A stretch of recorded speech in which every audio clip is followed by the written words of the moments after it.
काल अमित भाऊंना मी विनंती केली होती की मला राज ठाकरे साहेबांना भेटायचंय, त्यांची मला वेळ मिळू शकते का. लगेचच राज ठाकरे साहेबांनी वेळ दिली, कारण त्यांनी मला विचारलं होतं की काय विषय. मी म्हणलं अजितदादांच्या बाबतीतलं जी काही ऍक्सिडेंट झालेला आहे, घातपात जो कुठला झालाय, त्याच्याबद्दलची माहिती आपल्याला मला द्यायची आहे.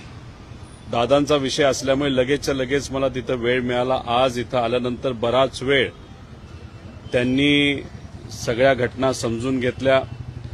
जी काय माहिती मी घेऊन गेलो होतो ती पूर्ण माहिती त्यांनी समजून घेतली, आणि ती माहिती समजून घेतल्यानंतर बोलत असताना त्यांनी सांगितलं की महत्वाचा विषय आणि सगळ्यात महत्वाचा प्रश्न एवढाच आहे की FIR पोलिसांनी का नाही घेतला.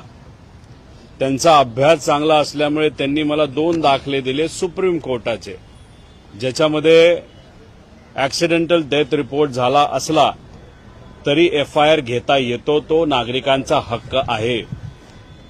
आणि एक दुसरा दाखला ज्याच्यामध्ये काही झालं तरी FIR घ्यावाच लागतो पोलिसांचा, हा दुसरा दाखला त्यांनी तिथं दिला होता. त्यामुळे त्यांनी एकच प्रश्न केला की या महाराष्ट्रामध्ये एका व्यक्तीचा, एका मोठ्या नेत्याचा, महाराष्ट्राच्या देशाचा नागरिकाचा जर FIRच होत नसेल तर ही अतिशय दुर्दैवी गोष्ट आहे.